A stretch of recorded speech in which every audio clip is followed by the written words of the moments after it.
ঢাকার বাইরেও জমে উঠেছে প্রার্থীদের প্রচার। দিনভর ভোটারদের বাড়ি বাড়ি গিয়ে নানা প্রতিশ্রুতি দেন তারা।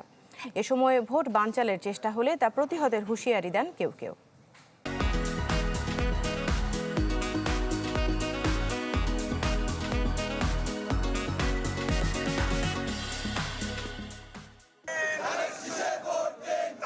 শহর থেকে গ্রাম এখন কেবলই ভোট উৎসব।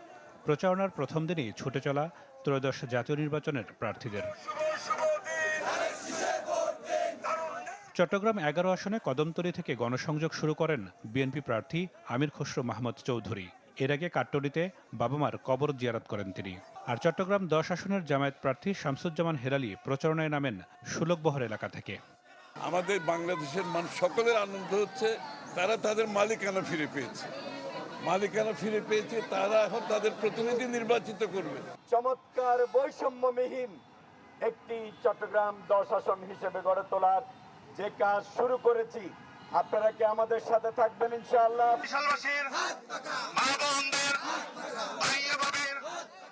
দুর্নীতি, সন্ত্রাসমুক্ত আর ইনসাফের বাংলাদেশ করতে হাত পাখায় ভোট দেওয়ার আহ্বান জানান বরিশাল ৫ ও ৬ আসনের প্রার্থী সৈয়দ মোহাম্মদ ফয়জুল করিম।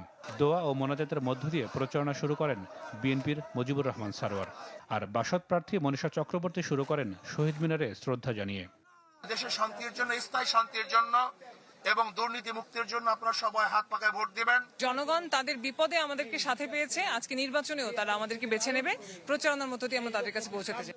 ভোটারদের কাছে গিয়ে নানা প্রতিশ্রুতি দেন খুলনা ৫ আসনের জামায়াত প্রার্থী মিয়া গোলাম পরোয়ার। খুলনা ৪ ও ২ নম্বর আসনে গণসংযোগ করেছেন ধানের শীষের প্রার্থী আজিজুল বারী হেলাল ও নজরুল ইসলাম মঞ্জু।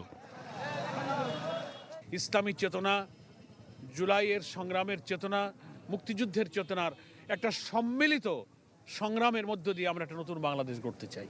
আগামী দিনের বাংলাদেশ হবে এটি মানবিক বাংলাদেশ, উন্নয়নের বাংলাদেশ এবং একটি গণতান্ত্রিক বাংলাদেশ, এবং সেই বাংলাদেশ গড়ার জন্যই আমরা আজকে নতুন যাত্রা শুরু করেছি। গ্রামে গ্রামে ঘুরে বেরিয়েছেন রাজশাহী ৩ আসনের বিএনপি প্রার্থী শফিকুল হক মিলন। আর ২ নম্বর আসনে নারী কর্মীদের কিছুটা ভয়ভীতি দেখানোর অভিযোগ এনেছেন দাঁড়িপাল্লা প্রতীকের জাহাঙ্গীর আলম। রংপুর ৪ আসনে প্রচারণায় নামেন জাতীয় নাগরিক পার্টির আখতার হোসেন। গণসংযোগ না করলেও পঞ্চগড়ে ১০ দলীয় জোটের নির্বাচনী জনসভার প্রস্তুতি কার্যক্রম ঘুরে দেখেন এনসিপি প্রার্থী সার্জিস আলম। ১০ দলের পক্ষ থেকে আমরা ইলেকশন করছি, সেখানেও এই কাউনিয়াপির কাছে তো সেই জোয়ারের একটা ঢেউ এসে পড়েছে এবং আমরা আশাবাদী সেই ঢেউ আমাদেরকে বিজয় পর্যন্ত নিয়ে যাবে। এছাড়া ঠাকুরগাঁও ১ আসনে মির্জা ফখরুলের পক্ষে প্রচারণা চালিয়েছেন তার ছোট ভাই। আর গোপালগঞ্জে শেখ মুজিবের সমাধিসৌধের বাইরে দাঁড়িয়ে জিয়ারতের মধ্য দিয়ে গণসংযোগে নামেন স্বতন্ত্র প্রার্থী হাবিবুর রহমান। নাদিম হোসেন, চ্যানেল 24।